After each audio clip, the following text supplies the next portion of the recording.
বন্ধুরা, আজকে কুঁদলি সরু সরু কেটে রেখেছি, কুঁদলি দিয়ে পোস্ত করে তোমাদেরকে দেখাবো।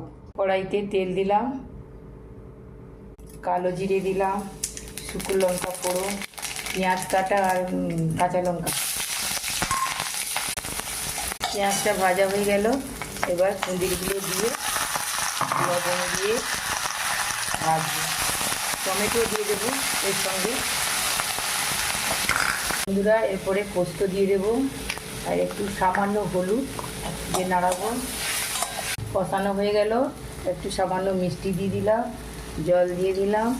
বন্ধুরা, আমার রান্না যদি ভালো লাগে নতুন চ্যানেলে তোমরা সব সাবস্ক্রাইব করো। কুঁদলি পোস্ত হয়ে গেল, এবার নামিয়ে দেব। বন্ধুরা, কুঁদলি পোস্ত হয়ে গেল। তোমরা করে খেয়ে দেখে আমাকে সাবস্ক্রাইব করবে, খেয়ে দেখবে, ভালোই লাগবে।